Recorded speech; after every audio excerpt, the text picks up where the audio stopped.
Hoy jueves 8 de julio, lección número 2, sin descanso y rebeldes, para memorizar. Y estas cosas les acontecieron como ejemplo y están escritas para amonestarnos a nosotros, a quienes han alcanzado los fines de los siglos. 1 Corintios 10:11. Padre nuestro, tú estás en los cielos, tu nombre sea santificado en nuestras vidas y que podamos valorar el sacrificio de tu intercesión por el hombre, para que no presumamos, sino que vivamos conforme a la fe de Cristo. En tu nombre te lo pedimos. Amén. Para hoy jueves, fe versus presunción. Ayer nos quedamos en Números 14, versículo 19. Y ahora, después que Moisés ruega, intercede por el pueblo de Dios, Moisés ahora recibe la respuesta de Dios. Una respuesta hermosa que quisiera compartir con ustedes, continuando la lectura de ayer de Números 14 a partir del versículo 20, que reza así. Entonces Jehová dijo: yo lo he perdonado conforme a tu dicho. Yo lo he perdonado conforme a qué? A tu dicho, o conforme a tu intercesión, conforme a tu súplica. Mas ciertamente vivo yo, y mi gloria hinche toda la tierra, que todos los que vieron mi gloria y mis señales que he hecho en Egipto y en el desierto, y me han tentado ya 10 veces, y no han oído mi voz, no verán la tierra de la cual juré a sus padres. No, ninguno de los que me han irritado la verá. ¿Por qué Dios determinó no ver, que su pueblo no viera la tierra nueva, la tierra prometida? Porque ellos lo pidieron. En el capítulo 14, en el mismo capítulo, pero versículo 2, diciendo: y se quejaron contra Moisés y contra Aarón todos los hijos de Israel, y les dijo toda la multitud. Oiga bien, todos, ojalá muriéramos en la tierra de Egipto o en este desierto, ojalá muriéramos. Una imprecación, es una insubordinación, es una rebelión exactamente igual a la que pasó en el cielo con Lucifer y los ángeles contra Dios y sus ángeles. Mira, ojalá, mire, ¿para qué tú nos trajiste este desierto? Para destruirnos. Era mejor nosotros quedarnos en Egipto. Y no solamente esa altivez, sino que en el versículo 4 dice: y decían el uno al otro, hagamos un capitán y volvámonos a Egipto. ¿Qué está diciendo con eso? Están acusando a Dios de haberlo engañado. Ustedes me están diciendo que lo que yo he hecho por ustedes no tiene valor, que ustedes me están corrigiendo ahora y me están atacando a mis siervos. Pues mire, como ustedes me pidieron no entrar a la tierra prometida, sino que quieren volver a Egipto, los voy a complacer. Los voy a complacer. Y entonces en el versículo 24 ahí dice: Pero mi siervo Caleb, por cuanto hubo en él otro espíritu, y cumplió de ir en pos de mí, yo le meteré en la tierra donde entró, y su simiente la recibirá en heredad. Ahora bien, el amalecita y el cananeo habitan en el valle. Volveos mañana y partíos al desierto, camino del mar Bermejo. Y Jehová habló a Moisés y a Aarón diciendo: ¿hasta cuándo oiré esta depravada multitud que murmura contra mí las querellas de los hijos de Israel que de mí se quejan? Diles: vivo yo, dice Jehová, que según habéis hablado a mis oídos, así haré yo con vosotros. En este desierto caerán vuestros cuerpos, todos vuestros contados según toda vuestra cuenta, de 20 años arriba, los cuales habéis murmurado contra mí. Quiero decirles que los levitas no fueron incluidos, ni los levitas, ni Josué, ni Caleb. Así que Eleazar, que tenía 30 años, sobrevivió, porque Eleazar entró a la tierra prometida. Y es decir, los que no entraron fueron los rebeldes, porque siempre hubo un remanente fiel. ¿Cuál fue ese remanente? Pay on attention, pongan atención. El remanente fue la tribu de Leví, Josué, Caleb. La tribu de Leví, Josué, Caleb. Ahí estaba el remanente que Dios preservó, así como Dios preservará un remanente, el cual verá la segunda venida de Cristo sin conocer la muerte. Vosotros a la verdad no entraréis en la tierra, por la cual alcé mi mano de haceros habitar en ella, exceptuando a Caleb, hijo de Jefone, y a Josué, hijo de Nun. Mas vuestros chiquitos, de los cuales dijisteis que serían por presa, yo los introduciré, y ellos conocerán la tierra que vosotros despreciasteis. Y en cuanto a vosotros, vuestros cuerpos caerán en este desierto. Asimismo, vuestros cuerpos se van a consumir en el desierto porque ustedes quieren volver a Egipto. Y si vuelven a Egipto, ya no es mi pueblo. Y saben una cosa, lo triste de todo fue que todos los rebeldes murieron en el desierto. Solamente los inocentes, los que tenían menos de 20 años, los que no se unieron a la rebelión, esos son los que entraron a la tierra prometida. Y vuestros hijos andarán pastoreando en el desierto 40 años, y ellos llevarán vuestras fornicaciones hasta que vuestros cuerpos sean consumidos en el desierto. Conforme al número de los días, de los 40 días en que reconocisteis la tierra, llevaréis vuestras iniquidades 40 años, un año por cada día, y conoceréis mi castigo. Yo Jehová he hablado, así haré a toda esta multitud perversa que se ha juntado contra mí, que en este desierto serán consumidos, y ahí morirán. Y los varones que Moisés envió a reconocer la tierra y vueltos habían hecho murmurar contra él a toda la congregación, desacreditando aquel país, aquellos varones que habían hablado mal de la tierra murieron de plaga delante de Jehová. Mas Josué, hijo de Nun, y Caleb, hijo de Jefone, quedaron con vida de entre aquellos hombres que habían ido a reconocer la tierra. Hermanos, ahí está lo que pasó. Este pueblo se levantó. Este pueblo murió en el desierto y solamente quedó un remanente que fue fiel y ese fue el que entró. Remanente compuesto por el sacerdocio, los levitas, fieles a Dios. Ni Josué, y Josué, Caleb y los levitas y los que tenían de 20 años para abajo fueron los que entraron a la tierra de promisión porque fueron fieles y no se unieron a los protestantes rabiosos e inmisericordios, porque hay que establecer la fe y la presunción.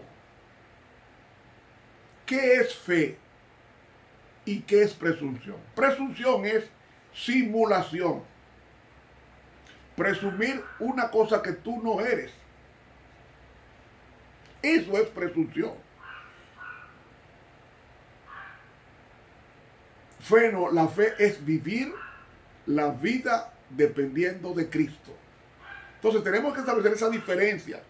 Por ejemplo, si yo voy conduciendo el vehículo a 65 millas por hora, es decir, algunos 140 kilómetros por hora, o 110, mejor dicho, 110 kilómetros por hora, que serían 65 millas más o menos, y yo voy a esa velocidad confiando en que Dios me va a cuidar, eso es presunción. La fe habla de cautela. La presunción es la falsificación satánica de la fe, que fue lo que pasó cuando este pueblo se levantó a pelear contra Orma. Y Moisés dijo estas cosas a todos los hijos de Israel, y el pueblo se enlutó mucho. Y levantáronse por la mañana y subieron a la cumbre del monte, diciendo, henos aquí para subir al lugar del cual ha hablado Jehová, porque hemos pecado. Y dijo Moisés, ¿por qué quebrantáis el dicho de Jehová? Esto tampoco os sucederá bien. No subáis, porque Jehová no está en medio de vosotros, no seáis heridos delante de vuestros enemigos. Porque el amalecita y el cananeo están allí delante de vosotros, y caeréis a cuchillo. Pues por cuanto os habéis retraído de seguir a Jehová, por eso no será Jehová con vosotros. Sin embargo, se obstinaron en subir a la cima del monte, mas el arca de la alianza de Jehová y Moisés no se apartaron de en medio del campo. Es decir, ellos no fueron a la guerra. Dejaron el arca del pacto, símbolo de la presencia divina, y se fueron a pelear contra Orma sin tener a Dios y presumiendo de que Dios los iba a librar, pero Dios no nos da la victoria cuando estamos en rebelión contra Él. Por eso pasó la derrota en Orma, que dice aquí: y descendieron el amalecita y el cananeo que habitaban en aquel monte, e hiriéronlos y derrotáronlos, persiguiéndolos hasta Orma. Es decir, ellos fueron derrotados totalmente. Totalmente. ¿Por qué? Porque Dios no estaba con ellos. Ahora, mis hermanos, al ver esto, ¿qué lecciones podemos sacar de esto? Miren, hermanos, la lección que se puede sacar de esto es que el pueblo de Dios repetirá la historia. Porque el texto de memoria nos dice: y estas cosas les acontecieron como ejemplo. La palabra que aparece en el griego ahí es tipos. Y tipos significa copia, una calcomanía, una imagen. Eso es, estas cosas les acontecieron como una copia, como un retrato, y están escritas para amonestaros a nosotros, a quienes han alcanzado los fines de los siglos. Es decir, esa historia que pasó con el antiguo Israel, que privó a la mayoría de entrar a la tierra de provisión, eso mismo va a pasar con el nuevo Israel. El Israel del Nuevo Testamento rechazó a Cristo, lo crucificó, y solamente un remanente Dios preservó, que fueron los 12 apóstoles y la iglesia incipiente en el aposento alto. Saben, hermanos, el apóstol Pablo, en el libro de 1 Corintios, el capítulo 10, refiriéndose a lo que pasó en el desierto con el pueblo de Dios, nos narra lo siguiente. Capítulo 10. Porque no quiero, hermanos, que ignoréis que nuestros padres todos estuvieron bajo la nube, y todos pasaron la mar, y todos en Moisés fueron bautizados en la nube y en la mar, y todos comieron la misma vianda espiritual, y todos bebieron la misma bebida espiritual, porque bebían de la piedra espiritual que los seguía, y la piedra era Cristo. Mas de muchos de ellos no se agradó Dios, por lo cual fueron postrados en el desierto. Realmente en el griego dice, fueron esparcidos en el desierto. Pero estas cosas fueron en figura de nosotros, para que no codiciemos cosas malas como ellos codiciaron. Ni seáis honradores de ídolos como algunos de ellos, según está escrito: sentóse el pueblo a comer y a beber, y se levantaron a jugar. Ni forniquemos como algunos de ellos fornicaron y cayeron en un día 23,000. Ni tentemos a Cristo como también algunos de ellos le tentaron, y perecieron por las serpientes. Ni murmuréis como algunos de ellos murmuraron, y perecieron por el destructor.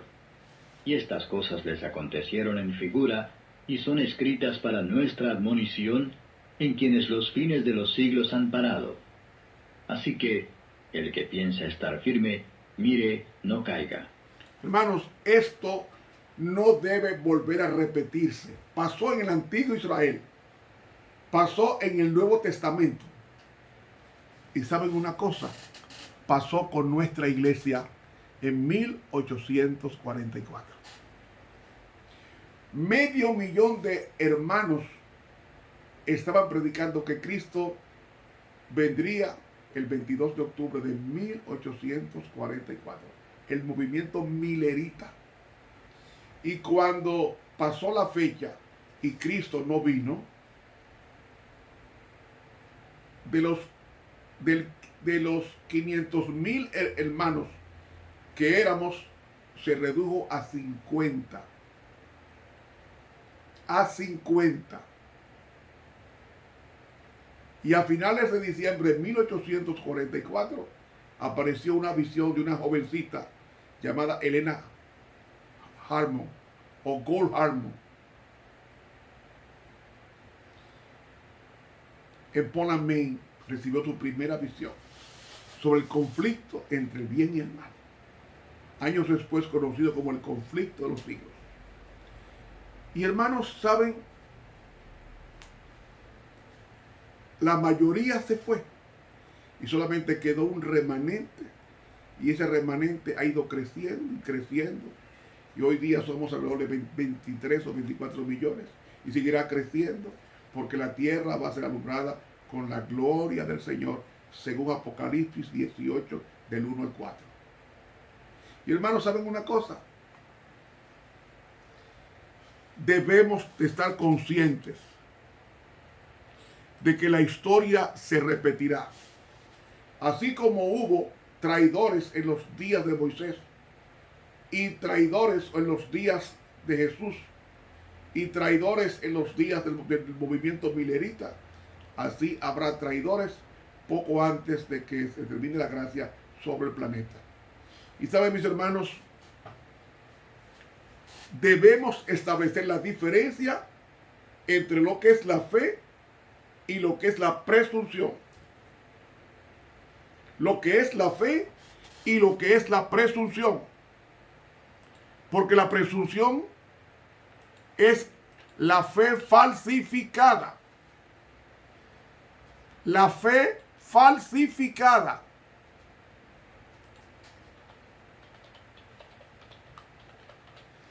Hermanos, se nos ha presentado esto para que debemos y obremos y hagamos las cosas como dice Mensajes Selectos, tomo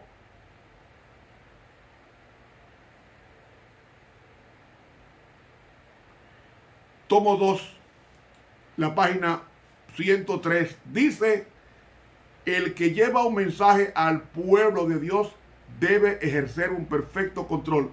Siempre debería recordar que la senda de la presunción está muy cerca de la senda de la fe.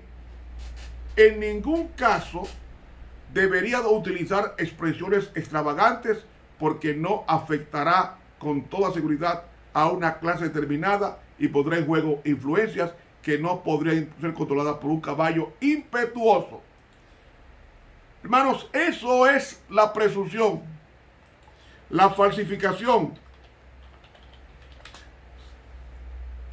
la falsificación satánica de la fe. Y eso aconteció en el antiguo Israel porque presumieron, y al presumir fueron derrotados en el desierto por los amalecitas. Dice la sierva de Dios en el deseado de todas las gentes, la página 101, lo siguiente: pero la fe no ve en ningún sentido, pero la fe no va en ningún sentido unida a la presunción. Los fariseos eran presuntuosos o presumidos y se perdieron. Solamente los fariseos que aceptaron a Cristo se humillaron y eliminaron la presunción. Solo el que tenga la verdadera fe se halla seguro contra la presunción, porque la presunción, atención, es la falsificación satánica de la fe. Y ella explica: la fe se aferra a las promesas de Dios y produce, ¿qué produce? La obediencia.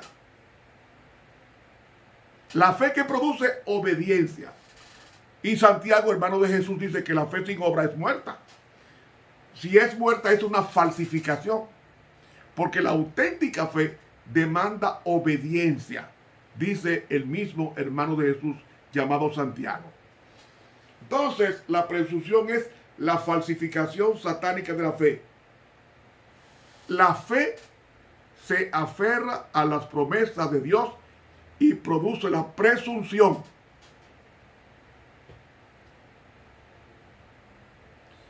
Perdón. La fe se aferra a las promesas de Dios y produce la obediencia. ¿Ve? La fe se expresa en la obediencia de lo que se cree o a lo que se cree. Ahora escuchen. La presunción es la falsificación satánica de la fe. La fe se aferra a las promesas de Dios y produce la obediencia. Cualquier persona que presuma ser adventista el séptimo día y no viva una vida esperando a Cristo es la falsificación satánica de la fe. ¿La fe en qué? En la segunda venida de Cristo. Ahora escuchen. La presunción también se aferra a las promesas, pero las usa como Satanás para disculpar la transgresión. Es como aquel estudiante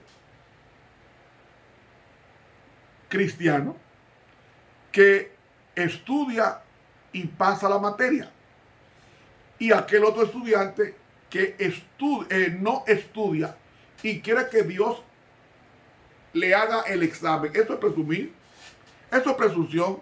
Si tú no estudias, Dios no va a ayudarte a recordar lo que tú no estudiaste. Eso es presunción. Usted pensar que Dios te va a ayudar a pasar una materia sin estudiarla. Eso es presunción.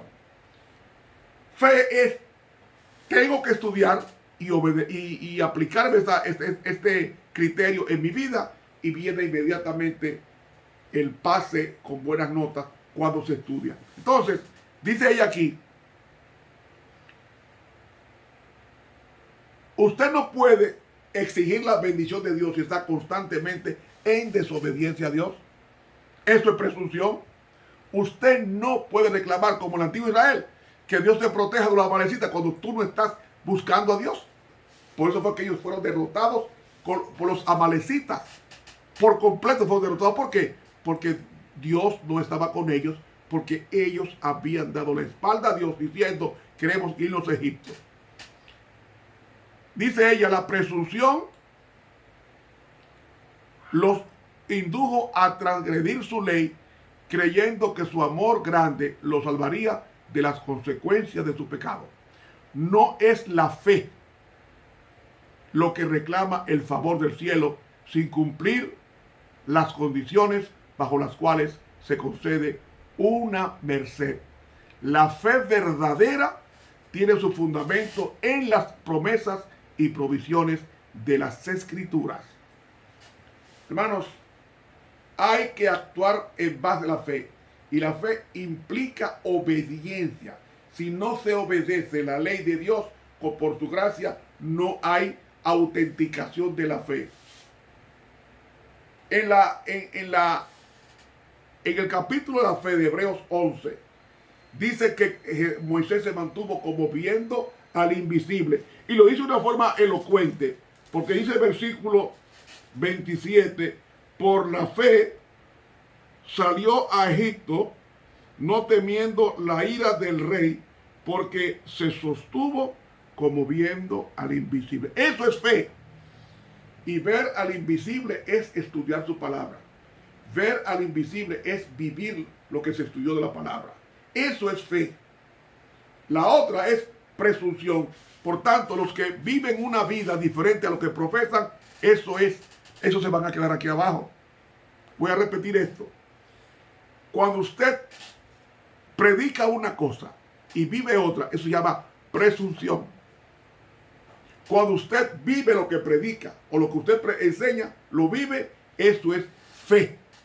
Porque la fe te mueve a la obediencia de lo que tú estás predicando. ¿Qué tú estás predicando? Que Dios es amor y que Dios es fuego consumidor. Hermanos, dice, muchas veces cuando Satanás no logra excitar la desconfianza, nos induce a la presunción. Si puede hacerlos entrar innecesariamente en el camino de la tentación, sabe que la victoria es suya. Por eso fue que Dina se metió en el terreno enemigo creyendo que Dios la iba a cuidar. ¿Y qué pasó con ella? Fue violada. Fue violada. Dina, la hija de Jacob. Tú no debes meterte en el terreno del diablo, porque esto es presunción. Dios libra a los que le buscan. Hermanos, debemos tener esto bien claro. Toda profesión de fe que no mueva a un cambio es una presunción, y la presunción significa la falsificación satánica de la fe, porque es aquella que se reclama la bendición sin la obediencia. Hermanos, que Dios nos libre como hermanos de iglesia a no presumir, sino que nosotros seamos personas que vivamos lo que prediquemos y enseñemos a los demás. Que Dios nos bendiga. Hoy estuvo contigo el profesor Ramón Romero.